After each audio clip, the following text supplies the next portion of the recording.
Good afternoon. Welcome to the Madison View. I'm Ralph Scott. The major thing I would like to talk about today is, and one thing about it, let me get this.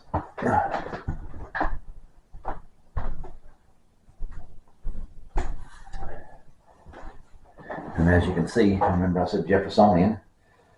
The major thing I want to talk about today is something that I heard. Mike Pence and Larry Kudlow, that I read, they said, on the internet. Okay, and this almost just took me by. I don't know what was this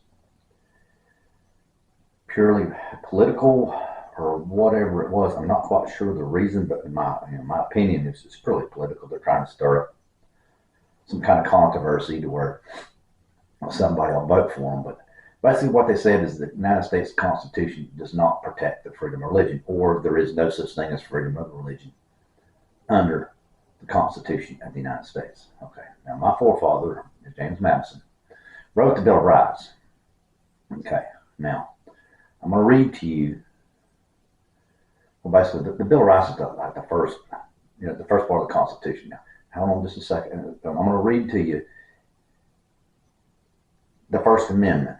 Okay, which, in my opinion, just like any other culture or book or chapter or whatever, when you write something, generally the first part is generally pretty critical. You don't you build from there, basically. Okay, now the First Amendment. I'm getting this from the U.S. Constitution.congress.gov. Okay, the First Amendment. Congress shall make no law respecting an establishment of religion, or prohibiting the free practice or the exercise thereof. Okay. Now, I don't know about you. That is legal speak, yes.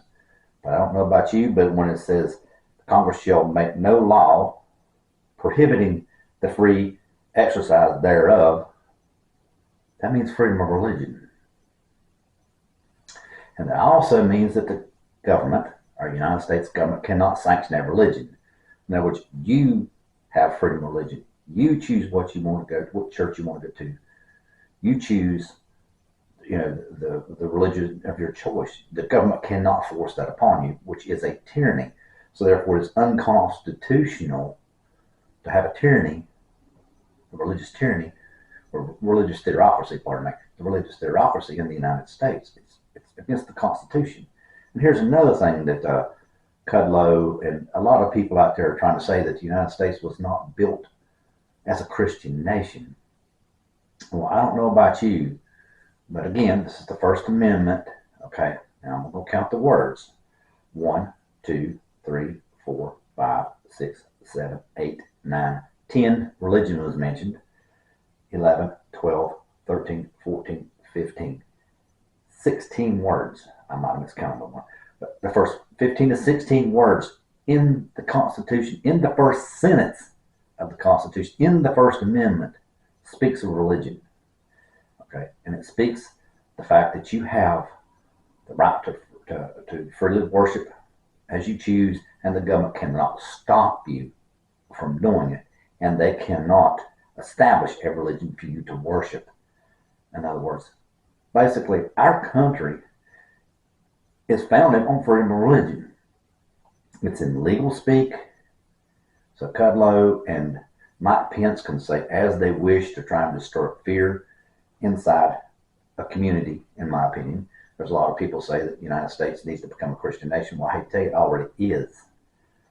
The first sentence in the First Amendment, in the first 16 words in the United States Constitution, protects your freedom of religion.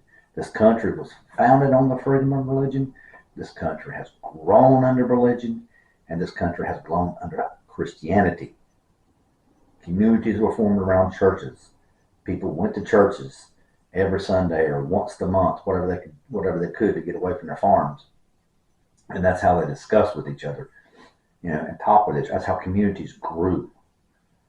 So don't even think in the slightest that the United States is not a Christian country. It is, still is. The Christian majority in this country is like 70%. Is forecast to not drop below 70% to like, I think it's 2070 or something like that, and it's supposed to be like 60% or something like that. It's not going away anytime soon. So don't let them sit there and say you down the road on that one, because that's a big, bold-faced lie. I just can't believe that come out of a sitting vice president who stood up to Donald Trump. Evidently, what is, you trying to become the next dictator or something? That's something that really baffles me. Okay, now let's go back to Donald Trump again. Okay, he says that he wasn't trying to take over the country or anything like this right here. Well, he had a rally, it's called Save America in Texas somewhere. I'm not exactly that site, but they showed a video. I saw the video where he was talking about January 6th again, and he started going into these little nuances of how he does, try to drag out his speech a little bit, slow down, and all this stuff. A lot of the stuff he does is he's trying to do psychology on you. But anyway, he started talking that on January the 6th, 695 people stormed the Capitol like it was a good thing. Okay, and then he said, imagine what we could do if we had 1 million. That's the power of suggestion. That's a psychological thought injection into your mind. Basically, he just said that he wants to be your dictator, and if 1 million of you go up there, you can take over the country. Basically, what he just said. I mean, he can say what he wants to, but he just confessed the fact that he wants to be your dictator. He doesn't want to be your president. That's something that's the furthest thing from his mind. He wants to be like his buddy Vladimir Putin. Okay, now, let's get into another thing that I'm not real thrilled about. Okay, yes, okay, political violence does happen on both sides, yes. But here's the thing. Political violence on each side of the spectrum is wrong. Okay, now, here's the thing now that really, really, really separates the right-wing Republicans above the crowd. First of all, they're shown on the news all the time too, so because they always grab the headline. But basically, there's at least 3 candidates that I know of right now are calling for people to be killed, and each one of these people, claim to be Christian nationalists. Is what really baffles me to death. I mean, just absolutely and no one stood up to them. Margie Green Taylor. Okay. Flies around in a helicopter in Texas with a shotgun on her lap, says that she's hunting down wild boars just like everyone should hunt down Democrats. What is that suggestion? You should shoot Democrats. There's a candidate, I forget exactly, somewhere in the Midwest, I'm not sure, but he's saying that you should kill all gays. Yeah, all gays should be killed.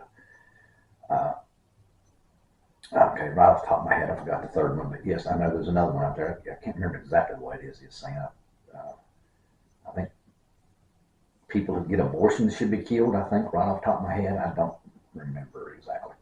But, or doctors or something like that. Okay, but he's programming, he's professing that we're saying that everyone should kill someone. Well, first of all, you're a Christian, and it goes against the Ten Commandments of God. Thou shalt not kill.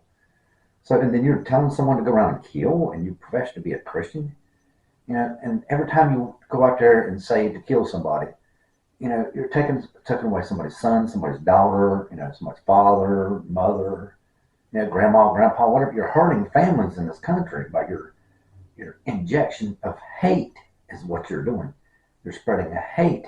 And that's another thing that you're not supposed to do in the Bible. You're supposed to do unto others as you do unto yourself. You want everybody to hate you, so therefore you hate everybody. So, you say you're a Christian, but you're not. Okay. Now, I'm gonna try to get too much. I'm trying not to get too much on the stump, but I mean, it's just so hard to ignore, that a Christian would sit there and call someone to be killed. It's just absolutely disgusting to me. Okay. Now, give me the second. I lost my train of thought again. Okay. Now, that's the biggest thing. And I said we should know. We should. We as Americans should be telling these politicians, you need to calm yourselves down. take this rhetoric and throw it in the trash, because that's exactly where it belongs. They do not even belong on a podium, in my opinion, let alone being elected in office to sit there and threaten your political opponent, just like a fascist would, or a communist or a dictator would. They're trying to basically get you to round up people and kill them, so they don't have any people against them anymore. And the other thing I was trying to remember, which I just now remembered, and I got just enough time to talk about it, is there's a judge in Arizona or Nevada, I'm not sure which state, which lets people sit down and look at the ballot box, the drop-off ballot box that you do with your absentee ballot and all that stuff, when you're in town, whatever your reason is. He's letting people sit out there and watch those people do that. Well, first of all, it's very intimidating. And second of all, it's really no one's business, if you voted with an absentee ballot or not. And all this comes down to is just your election, conspiracy theories that someone's coming along and dumping the ballot boxes full of false ballots. But here's the thing that no one is thinking about, and that is those boxes are already watched with cameras. So you don't think that the election workers can't see if someone is going up to those ballot boxes and taking a big satchel and dumping them in there, or if the same person ain't going up there and dropping 2 or 3 ballots in at a time, or there's like 20 people back there with like 30 ballots in their hand. You know what I'm saying? Because there'll be lines behind them. They'll be coming up. It just ain't gonna work. There's all kinds of things that could possibly go wrong in an election. Now, I admit that, but so far, there's people out there in Nevada who decided that the computers can't count the votes are failing. They've counted a total of 5 ballots in like 7 days or something like that right there, and they got 30,000 ballots to go through. We've got to figure out who the president is fairly quickly, because we change power fairly quickly. So it's not a small task to undertake, and we have to trust our election workers, who do a very good job that y'all people are getting down the road on, to do their job. And we must respect them and try to give them room and not harass them, so they can do their job, so we can have a free election to elect our people to represent us in our government. And that's the last thing I want to say. Good night.